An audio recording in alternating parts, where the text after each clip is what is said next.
रंग दे तो पूरा साल बरबा होली में यही तनमा के छौड़ी लोकेश निराला ओरा लागौ न केरो से डरावा छौड़ा होई हीरा नामा छौड़ा होई हीरा नामा ओरा लागौ न केरो से डरावा छौड़ा होई हीरा नामा के छौड़ी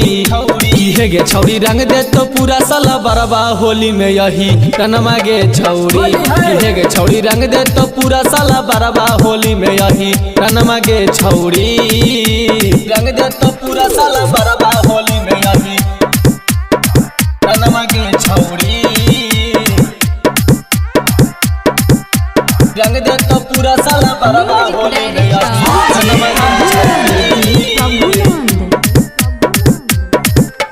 जादो जी के मोट पिचकारिया गे डालतौ लहंगा के भीतरिया गे डालतौ लहंगा के भीतरिया गे जादो जी के मोट पिचकारिया गे डालतौ लहंगा के भीतरिया गे भीतरिया गे सब हकौ गया के रंगा दरावा कुछ बोलतौ ना तोरो लभरवा गे छौड़ी इहे गे छौड़ी रंग दे तो पूरा साल बरबा होली में यही तनमा गे छौड़ी इहे गे छौड़ी रंग दे तो पूरा साल बरबा होली में यही तनमा गे छौड़ी रंग दे तो पूरा साल बरबा होली में यही तनमा गे छौड़ी रंग दे तो पूरा साल बरबा होली में यही तनमा गे छौड़ी लागौ न केरो से लाज गे सोनमा धरतौ तोरा पांज गे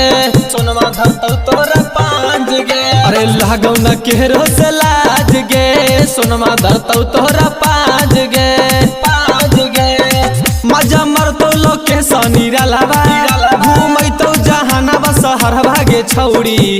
इहे गे छौड़ी रंग दे तो पूरा साल बरबा गया के यही तनमा गे छौड़ी इहे गे छौड़ी रंग दे तो पूरा साल बरबा होली में यही तनमा गे छौड़ी।